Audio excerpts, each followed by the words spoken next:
Why do we not have a free food program in Nigeria? Just like they have in America and in Europe. In fact, in America, it is called the supplemental or supplementary nutritional aid program, SNAP, and is one of over 64 benefits program for citizens of the United States of America. As it is with the United States, so it is in Europe. They provide benefits for their citizens.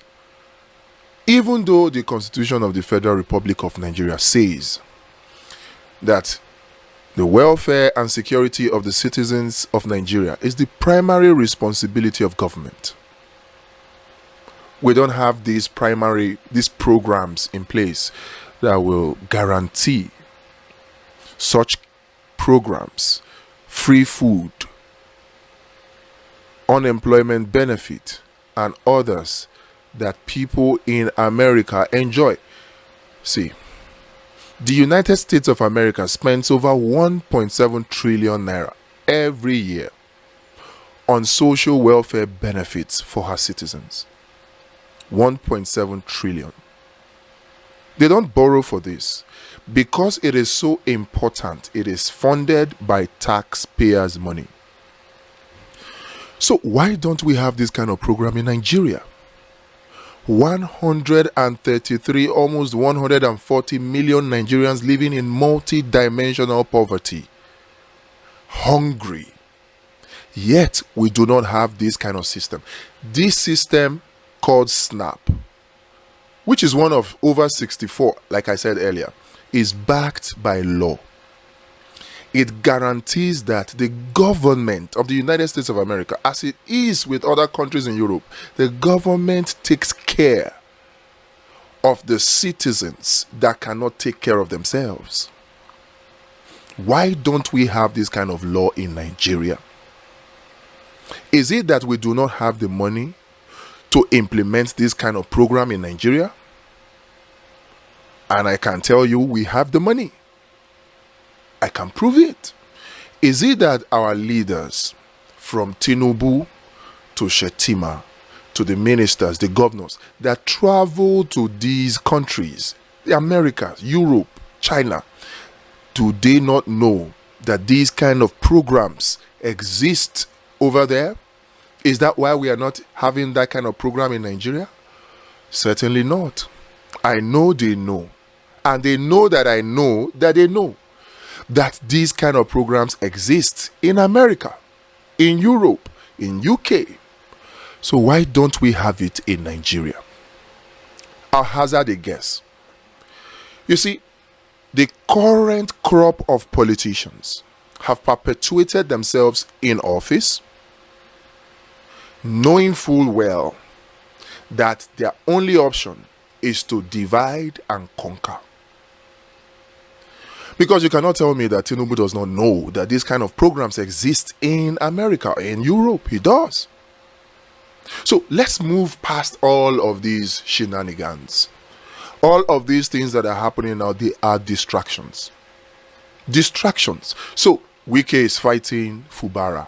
And so there's discussions on both sides. What this does immediately, it doesn't help the average Nigerian. What it does is immediately divide Nigerians into two camps. Those who are supporting PDP and Fubara, and those who are supporting Wike and APC. And then Tinubu throws himself in the mix by giving a presidential declaration, which he knows very well is unconstitutional. He does know. So that's why I didn't waste my time trying to say, do a video to say it's unconstitutional. He knows.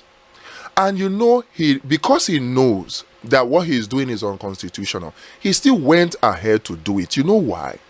Because he knows that the system he has put in place will not allow Nigerians to unite to rise against him. So it's a divide and conquer game they are playing. Games to divide Nigerians along ethnic lines. Like you saw in Rivers, it very quickly became, is Ijo, no, is Ikwere, Ijo saying we no go agree. Come on. Wike's Ikwere, he was the one that chose Fubara, Ijo man. There were other tribes there he overlooked to choose Fubara. So definitely this cannot be an ethnic fight. It cannot be an ethnic fight. So, but they threw it at us anyway. And even if Fubara, following the declaration of Tinubu, could not even defend himself. So what was the reason? If Fubara was this weak, this naive, what was his reason for starting the fight in the first place?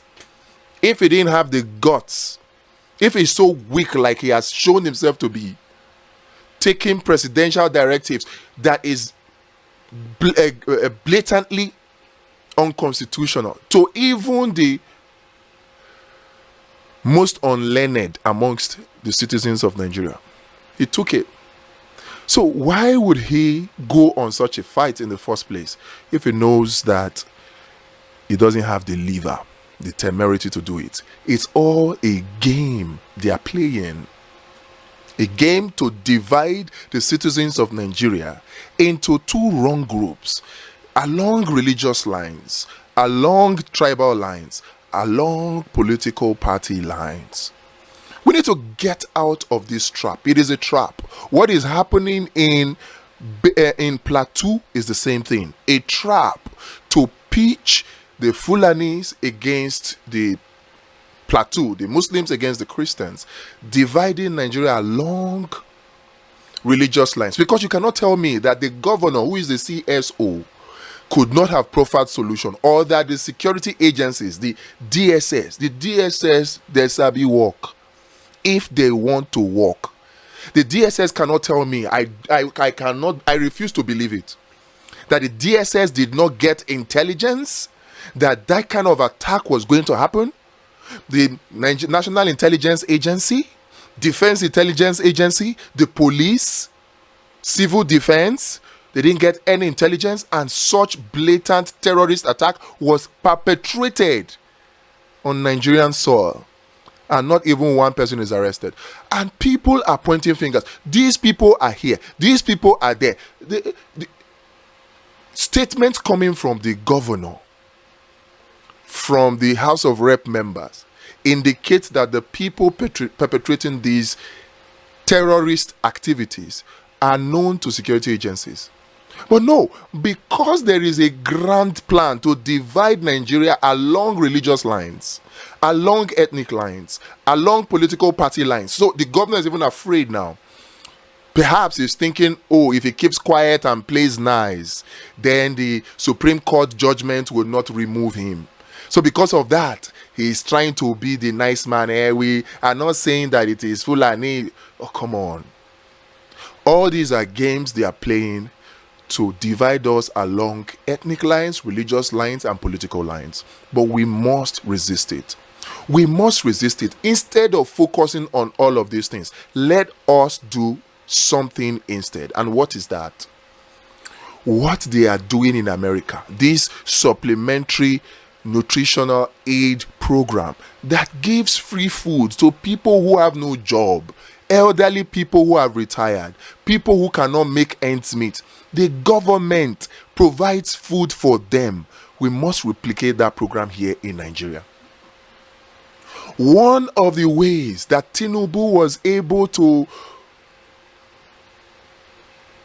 make his way through to become president of Nigeria today is the weaponization of poverty. The weaponization of poverty. See, as long as we have individuals being the ones who dole out help to poor Nigerians, those poor Nigerians will never summon courage to speak truth to them. So long as you have individuals, politicians like Tinubu, politicians like we have right now, if they are the ones who have stolen money, the Commonwealth of Nigeria, as long as they have stolen that money, it is them that are now responsible for helping indigent Nigerians. As long as they are the ones that are doing that, these Nigerians will not have the lever to go against them. That is the weaponization of poverty that we're experiencing under this Tinubu administration. Forget the power is not serve a la carte, you have to snatch it, you have to grab it, you have to run with it. Forget all of that. Yes, that happened. And of course, it went on to even people like his cronies making open threats that police should have acted on, but instead they came out to say it was a joke. We saw all that. All the violence that happened, all the intimidation that happened, we saw all that. But you see, all these were able to succeed because of this simple fact, this event, this activity, that it is individuals that are responsible for taking care of the poor Nigerians and not government. Meanwhile, these individuals stole the government money that is meant for everybody, for themselves alone, and they now take out a little sum, they take out peanuts out of it, and they engage in tokenism. You steal money that is meant for 200 million people, for the welfare and security of 200 million people. You steal it for yourself and your family alone. Then you now take out peanuts and you give scholarship to 100 of such people, to 200. Come on. And then you call the press together to say, oh, you are engaging in helping the poor. What kind of nonsense, what kind of rubbish helping is that? You steal money that can take care of 200 million people, and you take a token out of it and you say you are helping 100. What happens to the remaining almost 200 million people? Come on.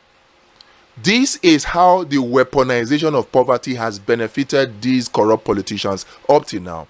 And if we are going to get away from it, look, if we are going to get a better Nigeria, forget all these rhetorics that are going on. Oh, Tinubu is making the right decisions. Oh, we will surge through this. We will come out better. It's all a lie. 2024 is bleak. If you thought that inflation brought hardship and suffering on Nigerians in 2023, wait for what will happen in 2024. Unless we take these steps. See, it is not in protest. It is in tactical thinking, strategic thinking, and action. We don't have to carry placards and sticks and be shouting, hey, Oshobe. No. It is time for us to use our head. It's time for brains, not bronze. We can do it. They have succeeded before now to divide us along ethnic lines, religious lines, political affiliation lines. Oh, this one is APC, this one is PDP, this one is Labour Party. But let's rise above that. After all, they have gone through the whole legal process up to the Supreme Court. And whether we like it or not, Tinubu is president now. The time for us to come together is now. Let us divide this country into the proper two groups that there should be. And you know what those two groups are? The group of the oppressed and the group of the oppressor. The only thing that can make this division clear to bring about the alleviation of the sufferings of the people of Nigeria is to implement the social welfare and free food program for every citizen of Nigeria. Not this rubbish that they say they are doing, conditional cash transfer, that we don't know where they are getting names for. I know several people in the villages, in town, nobody has received anything. What we hear now is that some big politician somewhere will call and draw up a list and say, oh, I have a list of 1,000 people. Okay, give them 5,000 or 15,000, 20,000. They calculate the money, give the money to that single individual, and nobody gets anything. We are not stupid. We are not dumb. People may be frustrated, and out of the despair, out of a feeling of despair, they may keep quiet, but doesn't mean that we are stupid. We know your works. It is right there for us to do. People may think that they are smart, but they don't know that their stupidity is there on display for all to see. The time has come for us to take action, and it's a simple one. I've put together a draft of the social welfare and free food law. It must be a law that must be passed. See, somebody will say that, who will pass it? Is it not the National Assembly? They will not pass it. Look, let me tell you. Right now, they are hiding behind religious division, ethnic divisions, political party division, to pretend to Nigerians that they are good people. They pretend. They come now and say, oh, we are giving conditional cash transfer. All the people that are APC supporters, they'll be excited. And if you say, no, they are not doing anything, they are the same people who are in the same boat with us. The boat of the oppressed. These are the same people that will now be defending them because they are hoping to get some stipends. Some tashere, peanuts from the same people. Before now, they have used and weaponized these divisions. But if we come together, believe me, if we come together and we unite as oppressed against the oppressor, we will make headway. And we don't need to do this by fight. We don't even need to shout. It's a quiet thing. I have come up with a draft of this law. All I need for you to do, all Nigeria needs from you, is to sign it and push it. Ask the same question. See, when a senator from your constituency refuses to push this bill, then you will know that the senator is actually against you. It will be clear to all. Then what we will now be doing is we will now be looking for senators in the next cycle who will sign the bill. That's what we'll be doing. And when they know, because these people too, it's a game of numbers. When they know that we have united, they will turn over a new leaf. It's because they know that they will always succeed to divide us along ethnic lines, along religious lines, along political party lines. That is why they continue to fail to implement policies that will help the general population of Nigeria. But when they know that we are united in a common cause, we want something that will benefit everybody. This law will benefit everybody. It will benefit the rich because it will reduce the number of people that are dependent on you. It will benefit the poor because you don't need to go cap in hand begging any individual for food to eat. That is not guaranteed. You will no longer need for people to switch their phone off on you, refusing to pick your call. You will not need to be sending account balance, account details, hoping and praying that someday that corrupt politician will remember you and have pity on you and send you small tashere that you can use to eat for one day, and you go suffering and hungry again. With this law, that comes to an end. With this law, you have food to eat, guaranteed. Every single day for every year for the rest of your life, as long as Nigeria exists. We need to sign this law. Don't despair. Don't come up with the excuse that, oh no, they will not do it. No. If we don't need to fight this fight with violence. We just need to use our head. We need to use our head. See, let me tell you, these leaders are not acting on their own accord. They are being blackmailed by international forces that are using blackmail and corruption to force and corrupt our leaders to do their biddings. And then they are using mind control and division to keep we the people silent and divided. But by the time we realize this and do this thing that I'm presenting before us today, fellow Nigerians, we will unite and we will free these leaders from the influence of these external factors. And then we can begin to now compel them to do the right thing. If you shout from now till tomorrow, till thy kingdom come, complain from now till tomorrow. Shebi, we were here. When Tinubu said, oh, power is not served a la carte, you must not, we complained, oh, we shouted to the high heavens. When these thugs in Lagos were making all the threats in Lagos and terrorizing people during election, we shouted and screamed. What happened? They know that we will scream. So what they do is they give us something to scream and shout about every other day. And then when we are tired, they will bring another one. So they keep us divided. We keep complaining because they know that since they have divided us along ethnic and religious lines, we will never unite to rise up to defeat them. But this is the way. This is our way out.